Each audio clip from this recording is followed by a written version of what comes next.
Jayant group Brahmavar ಜನೌಷಧಿ ಕೇಂದ್ರ ಓಂಕಾರ ಸಂಜೀವಿನಿ ಒಕ್ಕೂಟ ವಾರಂಬಳ್ಳಿ ಸಮುದಾಯ ಆರೋಗ್ಯ ಕೇಂದ್ರ ಬ್ರಹ್ಮಾವರ ವತಿಯಿಂದ ಮಹಿಳಾ ದಿನಾಚರಣೆಯು ನಡೆಯಿತು.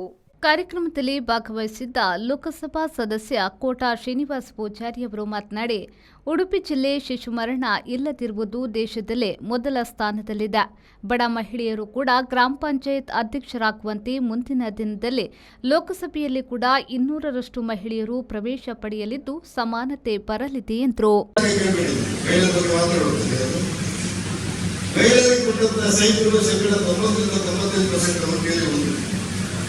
ಹಾಗಾಗಿ ನಾವು ಸರ್ಕಾರದಲ್ಲಿರುವಾಗ ಸೈಟನ್ನು ಮತ್ತು ಮನೆಯನ್ನು ಮಹಿಳೆಯರಿಗೆ ಕೊಡಬೇಕು ಅಂತ ಅದರಿಂದಾಗಿ ಅವರ ಸುರಕ್ಷತೆ, ಭದ್ರತೆ ಮತ್ತು ಬದುಕಿಗೆ ಒಂದಷ್ಟು ಆಧಾರ ಆಗುತ್ತದೆ. ಇವತ್ತು IAS ಆದವರು IPS ಆದವರು ಮಹಿಳೆಯ ಸಂಖ್ಯೆ ಜಾಸ್ತಿ ಆಗ್ತದೆ. ನೀವು ಶಿಕ್ಷಕರ ಸಂಖ್ಯೆ ಕಂಡುಕೊಂಡ್ರೆ ಮೆರಿಟಲ್ಲಿ ಈಗಾಗಲೇ 50% ಮೀರಿ 60-70ಕ್ಕೆ ಬಂದಿಟ್ಟಿದ್ದಾರೆ ಶಿಕ್ಷಕರು ಮಹಿಳೆಯರು. ಸ್ವಲ್ಪ ವರ್ಷ ಮಾತ್ರ ಇದು 75 ದಾಟುತ್ತೆ. ಆಗ ಪುರುಷರು ತಮ್ಮ ಮೀಸಲಾತಿ ಬೇಕು ಅಂತ ಹೇಳುವಂತ ಮಟ್ಟಕ್ಕೆ ಬಂದರೂ ಆಶ್ಚರ್ಯ ಅಲ್ಲ. ಸಮಾಜದಲ್ಲಿ ಬಂದರೂ ಆಶ್ಚರ್ಯ. ಒಂದು ಕಾಲದಲ್ಲಿ ಅಸೆಂಬ್ಲಿ ಒಳಗೆ 224 ಜನ MLA ಬಂದಂತ ಅಸೆಂಬ್ಲಿಯಲ್ಲಿ ಇವತ್ತು ಕೂಡ 5ರಿಂದ 6 ಜನ ಮಹಿಳೆಯರು.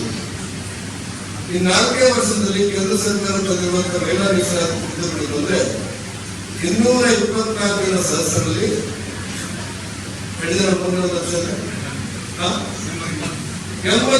ಮಹಿಳೆಯರು. 544 ಜನ ಲೋಕಸಭಾ ಸದಸ್ಯರಲ್ಲಿ 180 ಜನ ಮಹಿಳೆಯರು ಬರ್ತಾರೆ. ಈಗ 4-5 ವರ್ಷ ಸ್ವಲ್ಪ ಆರೋಗ್ಯ ಮಾಡೋರು ಮಾತ್ರ ಇದ್ದಾರೆ, ಎಲ್ಲ ಮಹಿಳೆಯರು. ಇವತ್ತು ಸಮಾನತೆ ಹೊಸ್ತಿಲಲ್ಲಿ ಸಮಾನತೆ ಹೊಸ್ತಿಲಲ್ಲಿ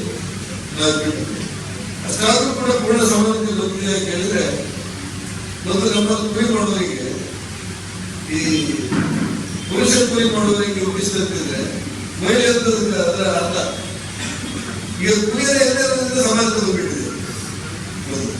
ನಾವೆಲ್ಲ ಆಗ ಹೇಳ್ತಾ ಇದ್ವು ಸಣ್ಣವರಿದ್ದಾಗ, ಇವರು ಇಷ್ಟೇ ಇವರು ಇಷ್ಟೇ ಕಡಿಮೆ ಯಾಕೆ ಅಂತ ನಾವು ಆವಾಗ ಹೇಳ್ತಾ ಇದ್ವಿ ಸಣ್ಣವರಿದ್ದಾಗ. ಅವಾಗಿಂದ ಈ ಕಾರ್ಯಕ್ರಮಗಳು ನಡೆದು ಇವತ್ತು ಮಾಡೋದ್ರಿಂದ ಸಮಾನತೆಯ ಹೆಜ್ಜೆಯನ್ನ 16 ಹೆಜ್ಜೆಗಳು ಮುಂದುವರುವಂತ ಕಾರ್ಯಗಳು ಬಂದಿದೆ. ಆ ಹಿನ್ನೆಲೆಯಲ್ಲಿ ಮಹಿಳಾ ದಿನಾಚರಣೆಯನ್ನು ಮಾಡುವಾಗ ಹಿಂದೆ ಆಗಿರುವಂತಹ ಅನೇಕ ಸಮಸ್ಯೆಗಳಿಗೆ ಗಮನವಿಟ್ಟುಕೊಂಡು ಮುಂದೆ ಸಮಾನತೆಗೆ ಸಮಾಜ ಹೇಗೆ ಹೆಜ್ಜೆ ಇರಬೇಕು ಅಂತ ಯೋಚನೆ ಮಾಡುವಂತ ಕಾಲಘಟ್ಟದಲ್ಲಿ ಇವತ್ತು ಮಹಿಳಾ ದಿನಾಚರಣೆ ನಡೀತಾ ಇದೆ.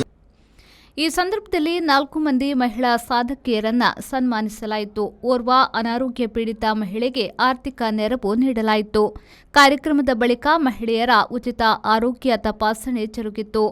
ಜಿಲ್ಲಾ ವೈದ್ಯಾಧಿಕಾರಿ ಡಾ ನಾಗಭೂಷಣ್ ಉಡುಪ, ಜಯಂಟ್ಸ್ ಗ್ರೂಪ್ ಅಧ್ಯಕ್ಷ ಅಣ್ಣಯ್ಯ ದಾಸ್, ಜಿಲ್ಲಾ ಪಂಚಾಯತ್ನ ಯೋಜನಾ ನಿರ್ದೇಶಕ ಶ್ರೀನಿವಾಸ್ ರಾವ್, ಡಾ ಮಹೇಶ್ ಐತಾಳ್, ಡಾ ಗಣೇಶ್ ಕಾಮತ್, ಡಾ ದೀಪಾ, ಗ್ರಾಮ ಪಂಚಾಯತ್ ಅಧ್ಯಕ್ಷ ನಿತ್ಯಾನಂದ ಬಿಆರ್ ಮತ್ತಿತರರು ಉಪಸ್ಥಿತರಿದ್ದರು.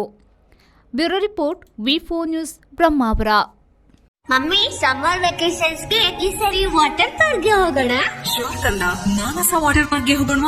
ಈಗ ಹಿರಿಯರಿಂದ ಕಿರಿಯರವರೆಗೆ ಸಿಂಗಲ್ಸ್ ಅಥವಾ ಫ್ಯಾಮಿಲಿ ಅನ್ಲಿಮಿಟೆಡ್ ವಾಟರ್ ಗೇಮ್ಸ್ ಹಾಗೆ ಸಂಜೆ ಮೇಲೆ ರೈನ್ ಡ್ಯಾನ್ಸ್ ಮತ್ತು ಮ್ಯೂಸಿಕಲ್ ಫೌಂಟೇನ್. ಕರಾವಳಿ ಕರ್ನಾಟಕದ ಬೃಹತ್ water park Manasa water park, Pilikula, Mangaluru. Visit www.manasawaterpark.com.